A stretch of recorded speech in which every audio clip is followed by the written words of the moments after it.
Silahkan dijawab.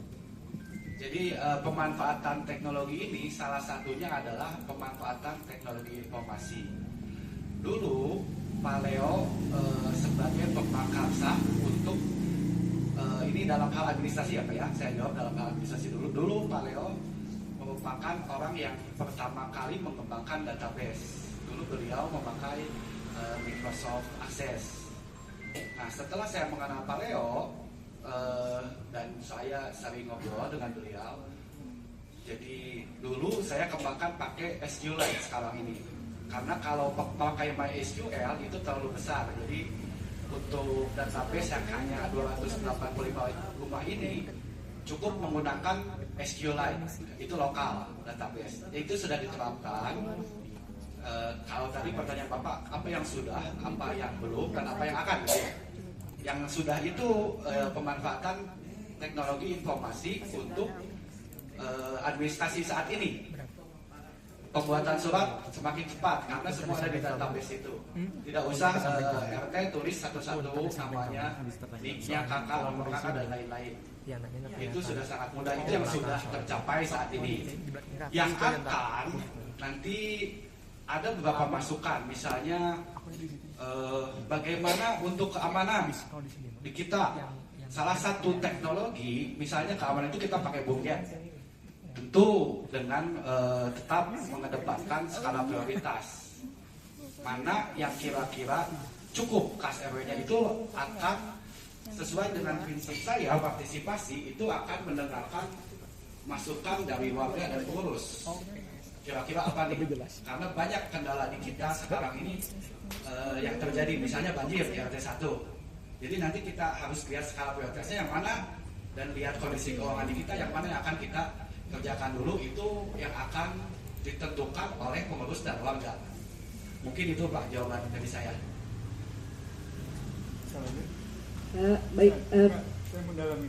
Ya silakan. Yang ke depan belum dijawab. Oh, ke depannya sebentar. Ke depannya oke. Ke depannya ini kelihatannya teknologi informasi hanya untuk internal RW. Di Jawa Barat itu atau di Kota Bandung itu ada namanya GIS. Ada GIS, ada sekarang ini yang kita pakai si Paku biasanya Pak untuk pengecekan. Nah, maksud saya tuh tadi kembali lagi itu hanya untuk internal atau yang ke depan kita berintegrasi, karena itu kan perlu untuk bukan hanya internal ya, aplikasi yang memang bersifat untuk dengan eksternal. Baik, terima kasih. Saya jawab Pak. Itu ada kesulitan begini Pak. Di kelurahan aja sekarang itu mereka tidak bisa mengeluarkan demografi. Di kita bisa mengeluarkan demografi. Cukup klik 1 detik itu sudah keluar demografi kita. Nah, di kelurahan tidak ada, kecamatan ada. Jadi kalau mungkin pertanyaan Bapak, apakah program saya bisa berintegrasi dengan Pemkot? Itu ya kita bisa ajukan, tapi kan bukan kewenangan kita gitu Pak. Itu dulu sudah pernah kita bahas. Dulu kebetulan saya berkesempatan juga untuk menjadi pembicara di sini dulu. Jadi 13 RW oleh kelurahan dikumpulkan di sini oleh LPM. Saya mentraining mereka untuk menggunakan database ini. Jadi RW lain bisa menjadi digitalisasi juga. Dan waktu itu hanya sekretaris RW 6 Pak Ejang yang follow up, yang datang. Jadi sudah saya kasih si programnya ini Pak Ejang, silahkan diterapkan. Hanya kesulitan mereka memang mengumpulkan data warga ini. Itu kan data warga KK, KTP harus diinput. Jadi mereka harus mengumpulkan orang untuk menginput itu dulu.